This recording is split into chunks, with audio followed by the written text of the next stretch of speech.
Today is Trans Awareness Day, and I have three wonderful, beautiful trans people with me, and they're going to be discussing their experiences as a trans person and just give us their opinion on a lot of different things that are going on in the community. So what we're hoping from this video is that we bring just a little bit more awareness and light and fun to your life. I'm going to go ahead and let the girls introduce themselves. Hi, my name is Tia Blake. Hi, my name is KaeGood. Hello, my name is Mark. Hello, my name is Marleaux Blackwell. So what is dating like in your community?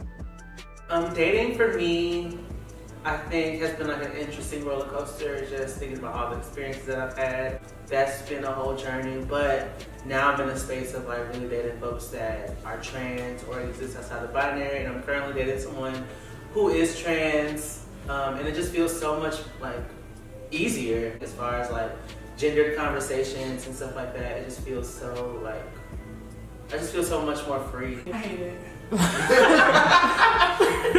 It's a struggle. Like, men are just being with cis men, hetero men.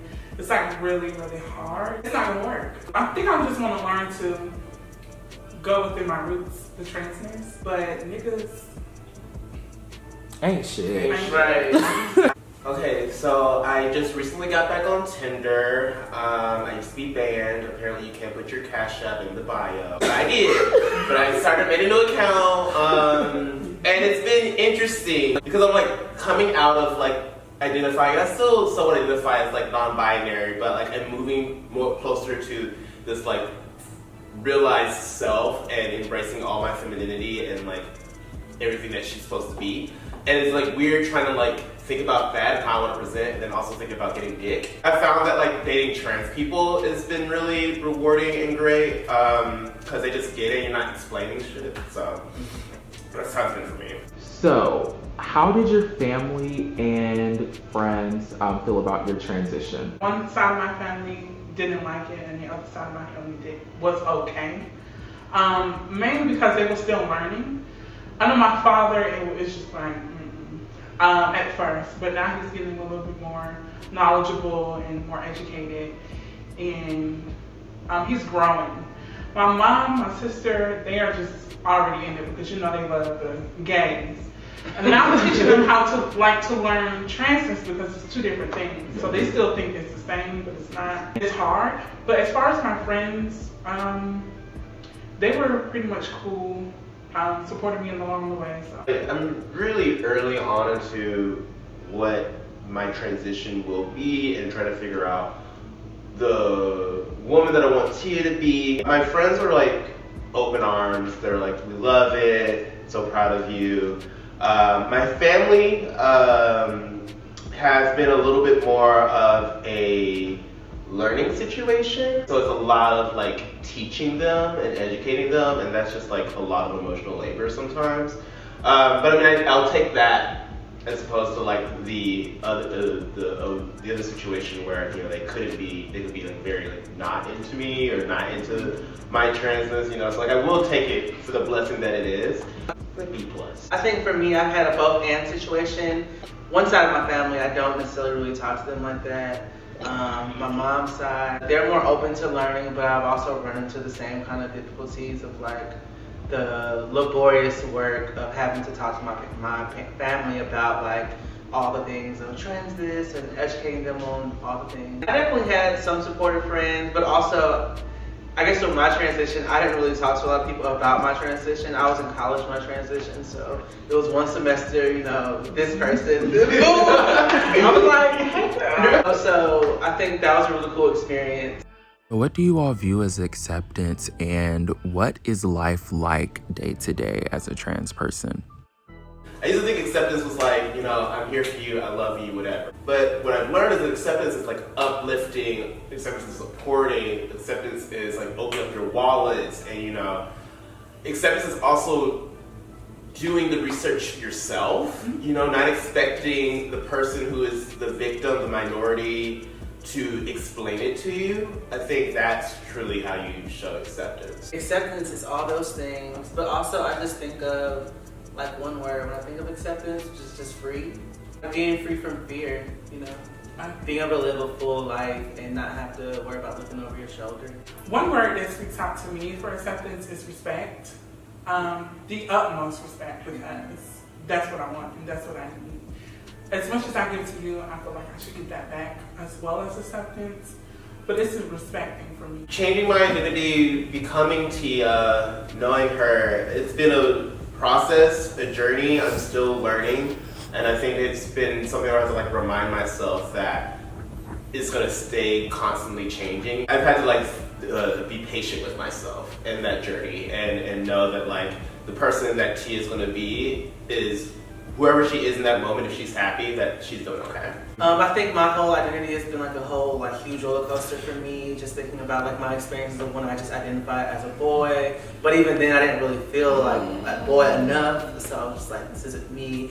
Then I started like transitioning, and then I was like, oh, this non-binary person or this person who just existed freely, and it felt really good. And I wore black all the time, and I just felt like a bad bitch. I identified as like being a trans woman, and then that felt super constricting too. And now I'm in a space where I kind of identify as like a trans femme, and it just feels really good. I can do whatever the fuck I want to do. You know, I can be a bimbo tomorrow, and then also be, you know, I don't know, anything else. It was a little easier for me as far as the transition because I had in my mindset that I don't care about nobody else. I'm not gonna worry about nobody else. So I just came in headstrong. But it was a little roller coaster for me because I had to learn the mannerisms. And then now, as Tia said, like it evolves and changes, so I'm kind of growing. Day to day, my transness isn't really something. Let me not even lie. It is something I think about like all the time. And so like daily is just like me trying to figure that out. I luckily work from home, and so like I'll go between days of like I'll start to see my fish hair grow in, and then I freak out and like fully like go in a spiral. And then I have to talk myself off that ledge, and then I shave, and I'm like, oh my god, I'm a bad bitch again. Drag, as a drag performer and being Miss He, it does in a way give me a way of like celebrating the femininity of Tia, and in a very obnoxious and over the top kind of way, but in a way that does feel very validating. And also thinking about like just the processes of like getting HRT and stuff like that, and getting like my name changed, gender marker changed. Those were kind of like obstacles, but I think I overcame them.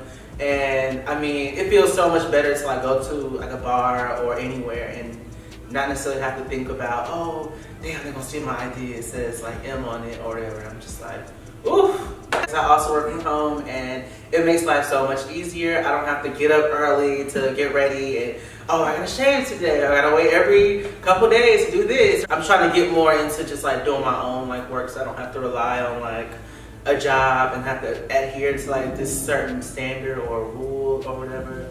So I don't work a job, bitch. I am a job. right, I am a job. I think it was more of an outside physical aspect because the thing for me was weight. It was a competition because I would see other people, oh, they look so good. I would try to make myself look like them so that I could be them. But now I'm learning to like, girl, everybody's look the same now. Before COVID, I used to go to work, and before on the days I didn't want to shave, I would just throw on a mask. This is before we had to work. She's already on that. Did you have masks like according with the outfit? No, it was just a regular medical mask. Oh, okay. And I guess that would make sense. Like, if I should have, because I could have made some money. Right. But, and somebody was telling me to decorate my mask, and I wasn't even thinking until the creators of COVID. You're still a trendsetter, though. Yeah, I am. And you heard that live. In reality, I just didn't want to shave or throw in makeup because that gets tiring. And a lot of people just don't realize it's a lot of work. I wasn't born in the state of Georgia, so it's a lot easier in the state of New Jersey. You can just like say, oh, I mean, you can't just say, oh, I'm trans, but you just fill out a form and then they can change your gender marker. But here it's a lot more harder. People have to go through all these hoops. I know a lot of white trans people, not a lot, but I know a few white trans people that have actually just went to the DDS and was like, oh, yeah, I want to change my gender marker, and then they just changed it, or they just put it on a form. And they got to change. I know people who've literally got it like that, but I've tried and it didn't work for me. I'm like, it was a mistake. If you change it, it's like you're not slick. I used to work at BDS, and I tried to slide my little stuff in there too, so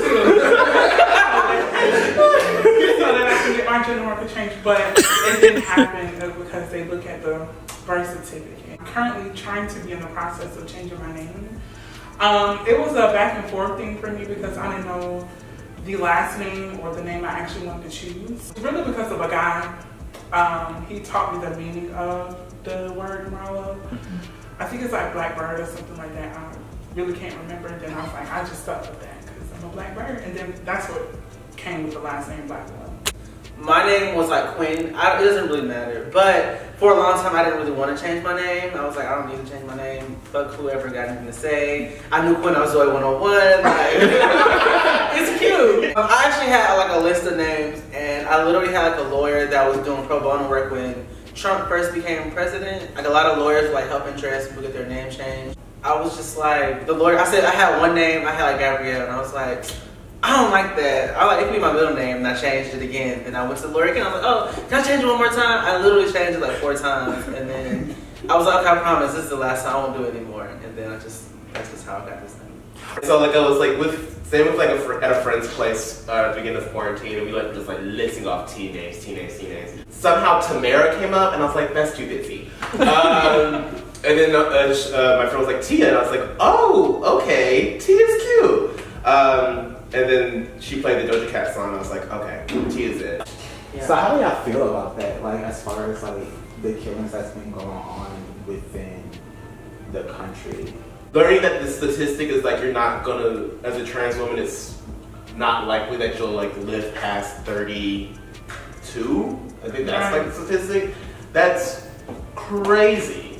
That's crazy. Like it's so much shit in so many different ways. It's just really exhausting, and it definitely affected like my everyday life, just like navigating the world. Cause I'm always just like thinking about it, but also thinking about it in a way of like, I don't know, the people who I'm around too, like my friends or like my partner who may present as femme, and that puts them in like harm's way as well. So I'm just constantly always thinking about everybody, and like not only thinking about myself. So I'm like, I'm gonna be okay, or maybe I'm telling myself I'm gonna be okay, or I may have the taser in my pocket, or the knife, you know, whatever I got. It's a fear for me because I just hate having to walk outside and look over my shoulder to see if somebody's coming or trying to get me. Because I have cis women friends, so it's like sometimes I feel like I put them in danger, but then again I feel like they're hovering me and protecting me as well. Any closing remarks? Support, uplift, advocate for Black trans people.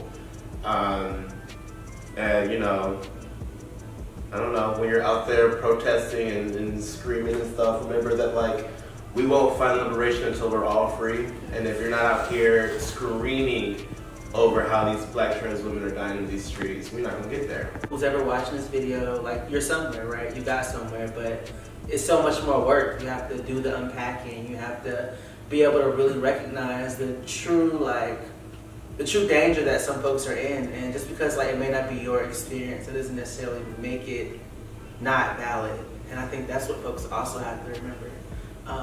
Also pay people. No, Cash App, okay, good. But yeah, uplift the experience that folks are, I guess the lives people are truly experiencing. Uplift like their GoFundMes, their fundraisers. Even if you just want to pay for lunch, pay for their lunch. Mainly just support, uplift us, and educate yourself, because I feel like the more knowledge you have about what's going on in us, you'll actually understand, but mainly be with us. Period. Thanks for watching. Turn on that bell, hit that bell for the notifications. Period. Okay.